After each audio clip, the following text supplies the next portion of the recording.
Hello and welcome to the Slingshot channel, to another experimental archaeology episode. Such episodes are usually well liked by my audience, but today we will do something interesting because we will go into American history, prehistoric American history, while being entirely here in Europe.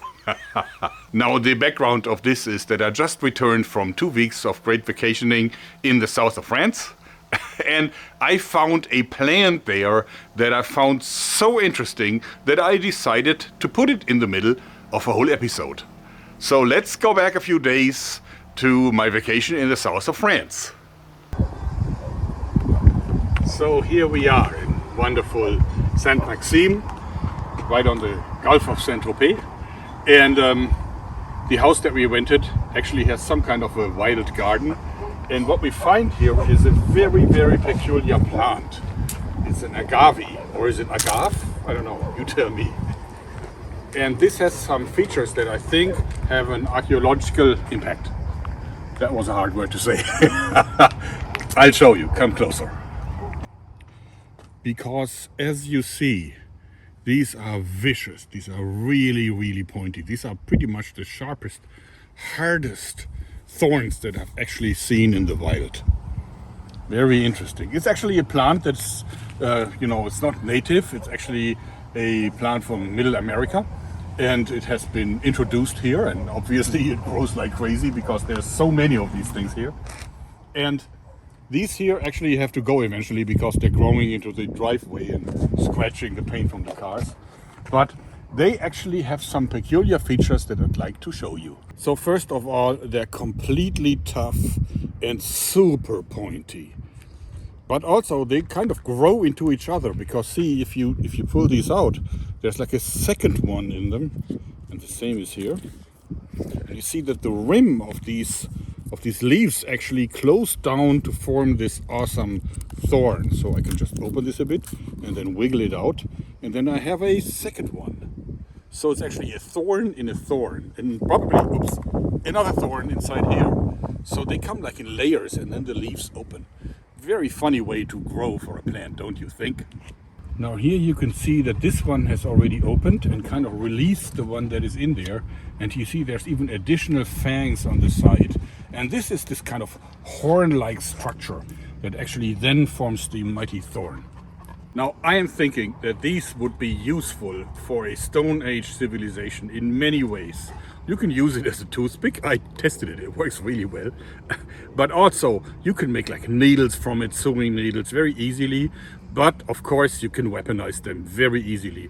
I think you can simply cut them off at the desired position and then use them as blowgun ammo very easily. But I think also you can very easily use them as arrow tips. So you can cut them off at the right part, insert the shaft, and then tie it down with some natural string, maybe sinew or something. And I think they would even come loose once they are inside of the deer that you hunt. I think you could pull out the arrow and the tip would actually remain inside. Now this is so much more pointy than any kind of dagger that I've seen before, made from metal. I think you could very easily kill someone with this. And I believe that we have to test this as soon as I am back home. So, and here we are. The weapons made from agave thorns. Let me show you their features. First of all, of course, you can use these as a little dagger, like a stiletto, really mean and pointy. And you don't really need to do anything to it. But, of course, it is a bit wobbly because the soft part here is actually not solid, and specifically after it started to decay a little bit. Now the thorn remains super solid, but this one does not. So what I did is, what probably ancient Native Americans have done anyway, I inserted this into a hollow piece of wood and actually wrapped it with some paracord and roughened it up so it looks cool. And now it is, of course, much more solid. This means that this tip is not budging. It's rock solid. I glued it in. And this is now a super dangerous stiletto dagger that will probably kill someone if you stab him from behind into the kidney or into the heart very easily, because this is really super sharp. Next in line is this. While it looks like it hasn't been changed at all, I actually cut it to size so it now fits my cold steel blowgun. So I will test if this is actually working ammo for a blowgun. And then of course we have arrows, because Native Americans of course had bows. So I've made some arrows. Now this first one here is actually simply the entire front part of it, and I inserted the arrow shaft into here and tied it on with a little bit of thread. And I made another one which I think is even more mean. And look at that. Because what that is just a thorn that I glued into the shaft. And this is really vicious, would you not agree? Now, in order to test my little dagger, I'm using some ballistic gelatin. What else? Some flies suspended in it. And of course we also need to simulate skin, and therefore we're using this very thick, very solid leather to do that job. Okay.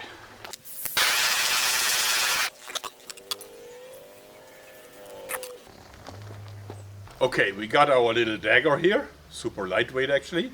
And now I'm gonna try to stick it right into the ballistic gelatin.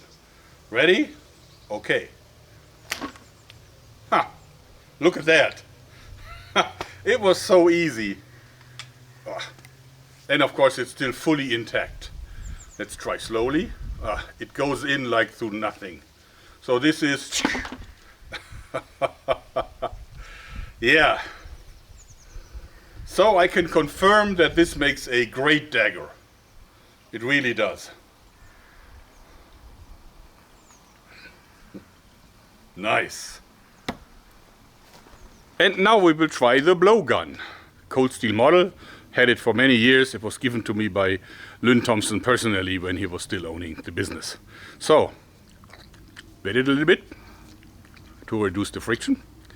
I put it in, and as you see, it is a perfect fit. And now we can shoot away. I hope I'm gonna hit it.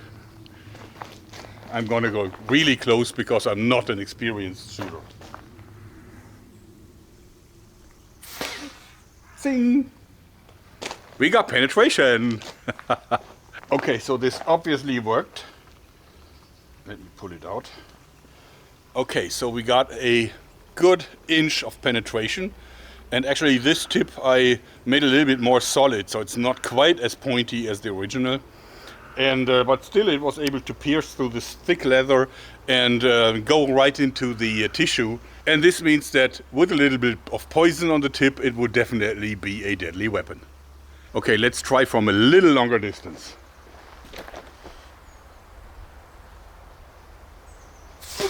Oops. In the pool it went. I'm such a miserable shot. Okay, now we're going on to testing the arrows. Now, I do not have an Indian bow or a replica of one. And also I'm not just a good enough shot with one of these naked bows to really test it. But I read up on the issue and I found actually that Indian bows, pretty much like Stone Age bows, were fairly weak. It was said that they had anything between 30 and 50 pounds, and that would probably result in 25 to maybe 35 foot-pounds of energy. To simulate it, I decided to use my little R9 crossbow here with a 130-pound bow set. And the reason why I selected this one is because this actually does about 25 foot-pounds of energy, and therefore I think it is very comparable. It may be a little bit on the lighter side, but that's good, because if this works with a lighter bow, then it will definitely be more deadly with a heavier bow.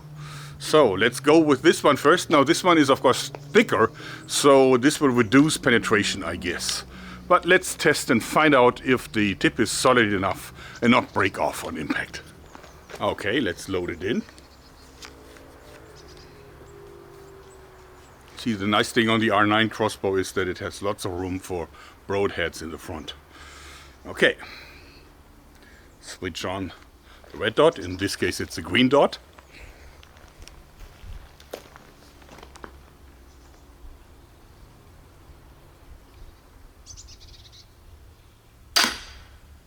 Okay.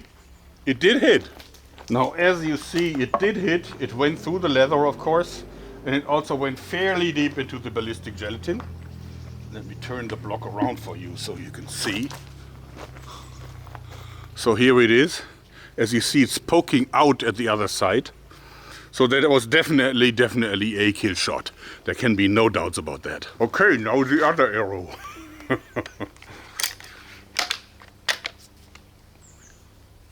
Very mean.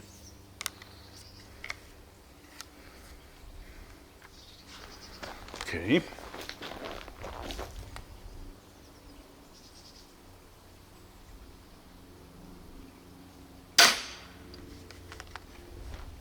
Much more penetration. I guess that one will probably stick out on the other end. Interesting. This one actually did go in, but it actually broke off at the other side, as you see. Here it's broken off. Let's pull out the arrow. Yeah. So for further tests we will have to re-glue it, I guess. But that one, of course, is devastating for the poor animal that is hit by this arrow. Okay, I made 2 more. As you see, sometimes the tips aren't 100% straight, and I guess you can probably straighten them if you heat them up while wet. But I don't know this. This would have to be tested. But good enough for my tests anyhow. Very, very vicious and mean. And of course, I know you're going to say, yeah, well, there's no bones inside of the ballistic gelatin and so on. And you are right. And we are here to satisfy the requests of our audiences. So here is the simulator for a real pig. Let me show you its features. As you see, I put in raw spare ribs into the gelatin. It was actually not easy because actually what I had to do is I had to design a hanger that kept them suspended in the gelatin specifically for that purpose. And so let's see how those perform. And of course we will put some leather in front. I know, there were no pigs in prehistoric America. So I made this up. But actually ribs are present in many other animals too, and therefore I think it's a fair comparison. Hope you agree. Okay.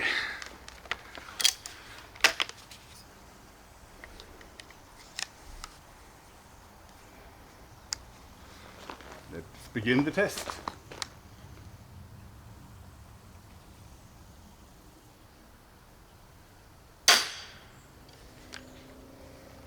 All right. Let's shoot the second one right after.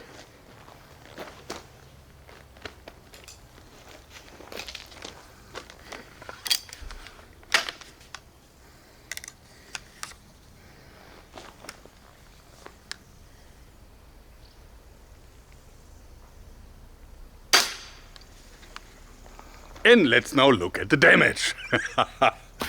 Now the outcome is very clear. Now the tips broke off at the very tips, but not by a great deal. And as you can see, both arrows actually went easily through the flesh here. And of course through the leather, through the whole deal. Now definitely those were kill shots with 100% security. Wow.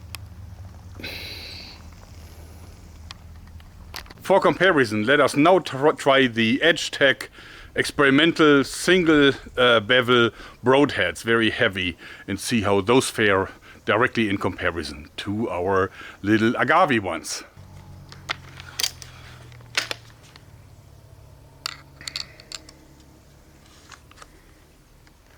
Okay.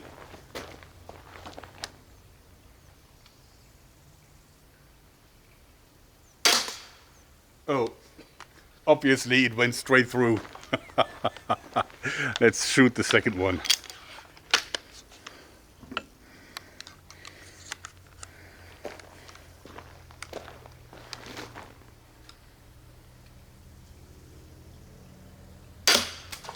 Oops, into the pool. Poor fish. Okay, here you can see the wound canals. So this is where one exited and this is where the other one exited. And both, of course, went pretty much straight through the flesh. You can see the entrance wounds. Here's one and here is the other one. Yeah. Okay, we will now dissect the patient.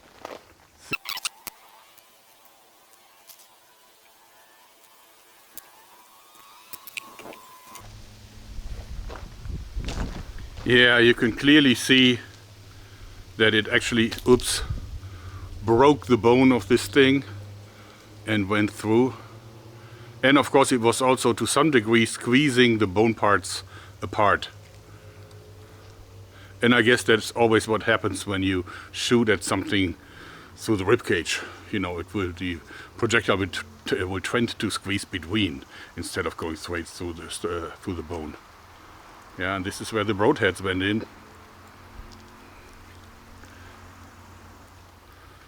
And again, we have cracked bone here. Yeah. All right. Weapons made from agave thorns. Would they have been used in ancient times in America?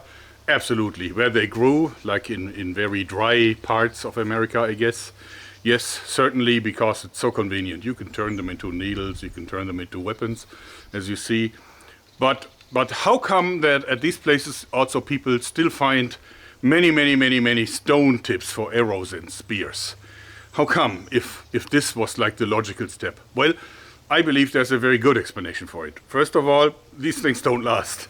Nobody would find them and find anything that is left over from them. After a few years, they would just be brittle and turn to dust. So if they have been used a lot, then there's probably no more proof of them. But second and most importantly, I think that such arrows here, those are war arrows. Those are used against humans, not against animals. For animals, you want a broadhead. Why is that? Well, simply because if you hunt animals with bow and arrow, what you want is you want the animal to die as early as possible, so it won't run away and you don't have to follow the blood trail for miles and miles and miles.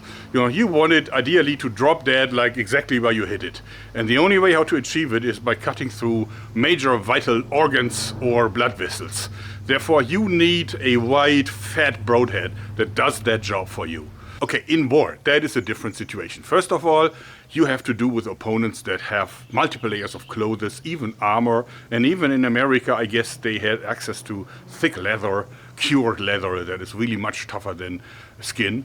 And so you want something that penetrates these layers of protective clothing, but also you don't have to kill that enemy. Actually, it's ideal if you hit him hard enough that the opponent stops fighting, but is wounded and needs help from his fellow combatants and soldiers. So because that actually means that if you wound one enemy, then 2 or 3 of them will be busy helping. And this means that you have to fight against fewer armed opponents. So in war, there's no need to kill instantly. You just have to wound them hard enough. And these things would do that job. Whereas hunting broadheads are made for hunting, and I guess that the great majority of arrows that were shot by Native Americans were for hunting purposes, and not so much for war purposes. In any case, the point of this video, I think, is proven. These things make really lethal, super dangerous weapons. Would you not agree? Anyway, that's it for today. I hope you liked this because I did. Thanks then. Bye-bye.